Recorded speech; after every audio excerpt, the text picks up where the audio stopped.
Capítulo 13 do livro Em Seus Passos, o que faria Jesus? De Charles M. Sheldon, obra em domínio público. Leitura em voz alta. Quem ama pai ou mãe mais do que a mim, não é digno de mim. Mateus 10:37. Porque tu, Senhor, nunca desamparaste os que te buscam. Salmos 9:10. E os inimigos do homem serão os seus próprios familiares. Mateus 10:36. Quando a campainha tocou para o chá, Virginia desceu, mas sua avó não estava na sala. Mandou uma criada ao seu quarto, mas esta voltou dizendo que a senhora Page não estava lá. Poucos momentos depois chegou Rolim, trazendo a notícia de que ela tomara o trem da tarde para o sul. Estava na estação para despedir-se de alguns amigos e por acaso encontrara a avó. Ela contara-lhe o motivo da partida. Virginia e Rolim confortaram-se mutuamente, enquanto tomavam o chá, e se encararam com tristeza. Rolim, disse Virginia, e pela primeira vez desde a conversão dele, ela compreendia que maravilhosa coisa significava a mudança da vida do irmão. Você tem que me reprovar. Acha que fiz mal? Não, querida, não a posso condenar. Tudo isso nos é muito doloroso, mas se você pensa que essa pobre criatura deve sua segurança ao seu cuidado pessoal, era a única coisa que devia fazer. Ó, Virginia, pensar que temos gozado todos estes anos de nossa bela casa e de todo esse luxo egoísta, esquecidos da multidão de pessoas como esta mulher. Seguramente Jesus em nosso lugar faria o que você fez. E assim Rolim confortava a irmã, conversando com ela aquela tarde. E de todas as maravilhas de que Virginia presenciara, nenhuma a impressionou tão poderosamente como a conversão de Rolim. Verdadeiramente esse homem Cristo era uma nova criatura. Passou-se o que era velho, eis que tudo nele se fez novo. O Dr. West veio daquela tarde a chamado de Virginia e fez tudo o que era necessário em favor de Lauren. Ela se embriagara quase até o delírio. O médico declarou que a enferma necessitava de muito repouso e de uma vigilância cuidadosa e afetuosa. Assim, pois, num belo quarto jazia Lauren, sem saber como fora arremessada daquele paraíso. E Virginia aprendia a conhecer melhor seu mestre, à medida que seu coração se abria para aquela náufraga que as vagas lembranças dilacerada e batida aos seus pés.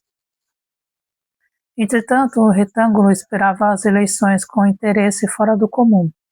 Gray e sua esposa choravam sobre as pobres criaturas que, depois de alguma luta contra as tentações que a cercavam diariamente, se cansavam do combate e, como Lauren, abandonavam as armas e iam redemoinhando no abismo fervente de sua primeira condição. A reunião depois do culto da manhã na primeira igreja estava agora regularmente estabelecida.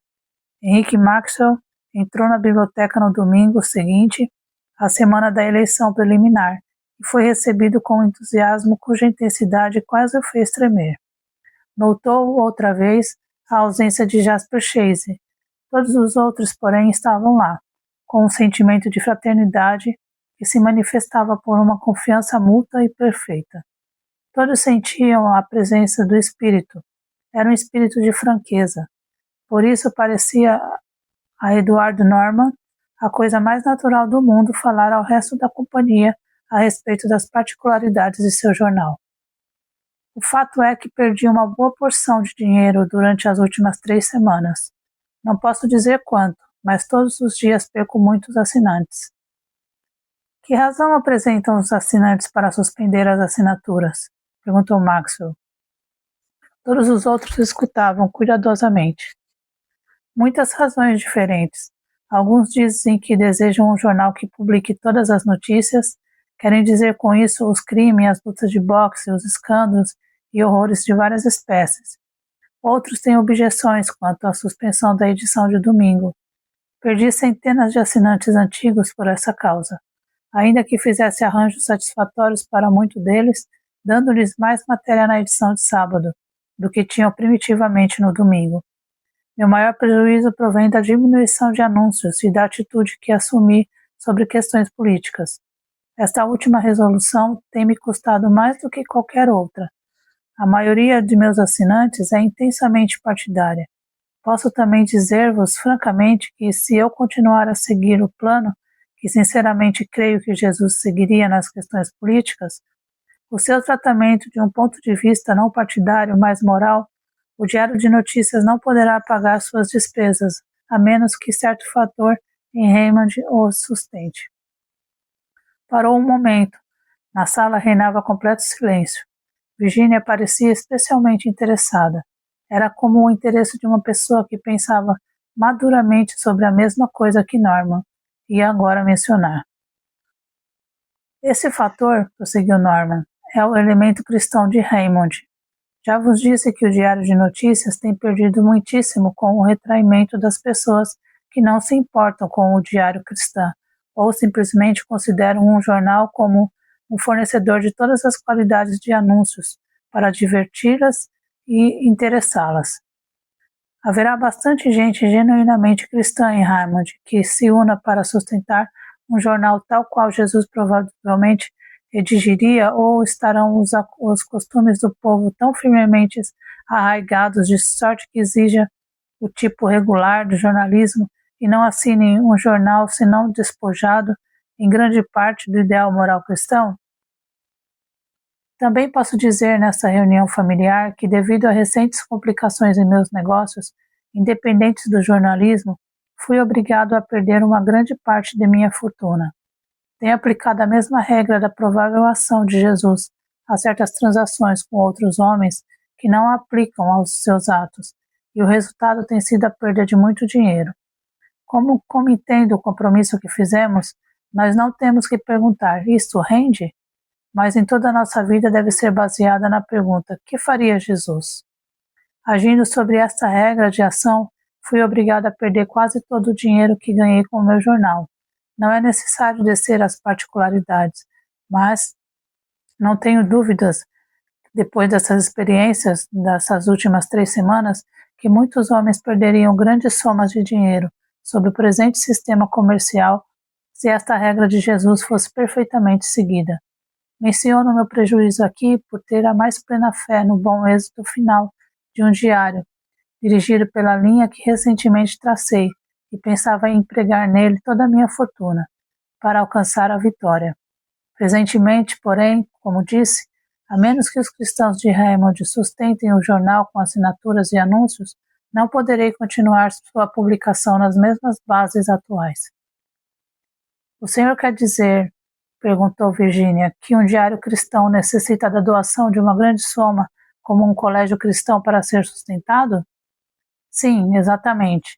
Tencionava introduzir no Diário de Notícias tal variedade de material de um modo tão interessante que equivaleria a qualquer coisa anticristã ausente de suas colunas.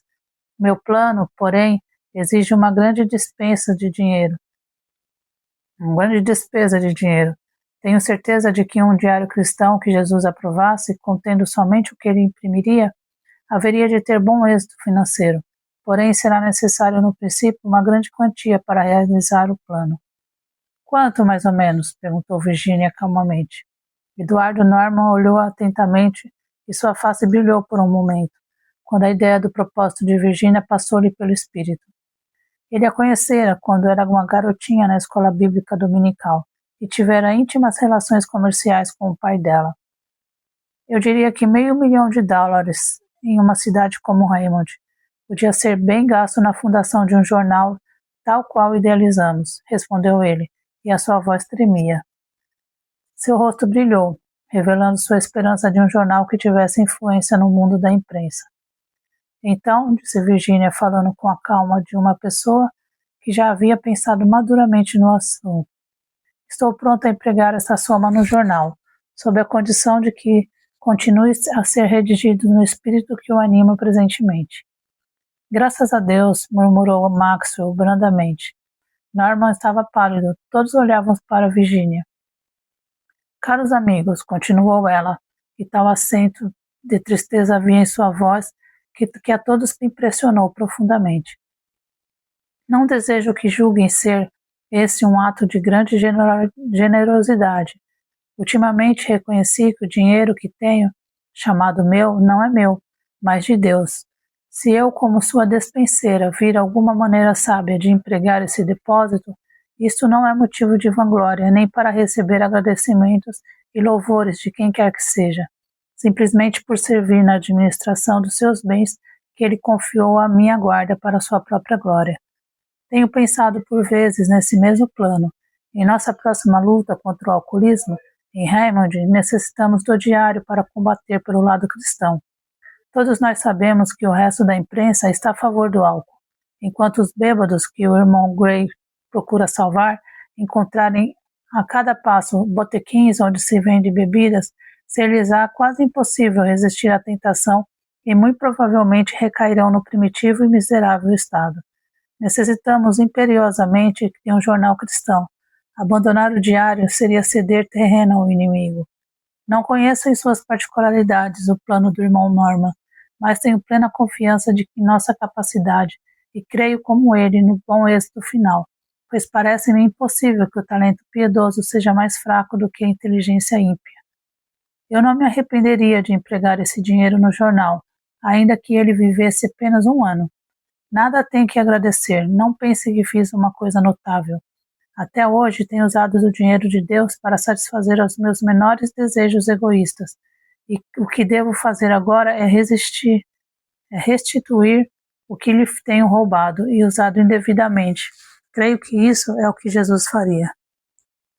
Sentia-se na sala a presença divina. Todos estavam silenciosos. Maxwell, contemplando as faces comovidas, voltadas para ele, experimentou uma estranha sensação. Parecia-lhes ter recuado 19 séculos e achado-se no seio da igreja primitiva, quando os discípulos tinham tudo em comum e um mesmo sentimento reinava entre eles. Quanto desta comunhão perfeita de sentimentos e de interesses tinha a sua igreja experimentado antes dessa pequena falange começar a fazer o que Jesus faria? Era com certo constrangimento que ele pensava na situação dos cristãos do presente século. Aliás, esse era o pensamento de todos. Nunca haviam sentido antes. Havia entre eles uma tácita camaradagem que nunca haviam sentido antes. Ela surgiu quando Virginia estava falando e continuou no silêncio que seguiu as palavras da moça. Se algum deles procurasse definir aquele sentimento, talvez se expressasse assim: se procurando cumprir meu compromisso, eu vier a sofrer danos ou perturbações no mundo, posso contar com a genuína e efetiva simpatia e solidariedade de todos os cristãos dessa sala, e comigo tomaram o compromisso de fazer todas as coisas seguindo a regra. Que faria Jesus? Sentiam todos o poder do Espírito. Era para eles como os milagres físicos que davam aos primeiros discípulos uma coragem e uma confiança que lhe permitiam afrontar alegre e corajosamente o martírio. Antes de se separarem, ouviram diversas confidências como a de Norma. Alguns moços contaram que tinham perdido seus empregos por cumprirem fielmente o compromisso. Powers anunciou em poucas palavras que as autoridades iam agir contra a companhia. Ele estava empregado nos telégrafos. Todos haviam reparado que após sua demissão, tanto sua esposa como sua filha não apareciam mais em público, mas só ele conhecia toda a amargura que a incompreensão de sua família lhe trouxera à vida. Muitos outros, porém, carregavam fardos semelhantes, mas eram coisas de que não podiam falar. Maxwell, conhecendo bem os membros da sua igreja, sabia que a obediência ao compromisso produziria, no seio de muitas famílias, separações, inimizades e ódios. Assim acontece quando o exemplo de Jesus é seguido por uns e desprezado por outros. E os inimigos do homem serão os seus próprios familiares. Jesus é um grande elemento de divisão. É necessário caminhar paralelamente com ele ou cruzar-lhe o caminho em ângulo reto.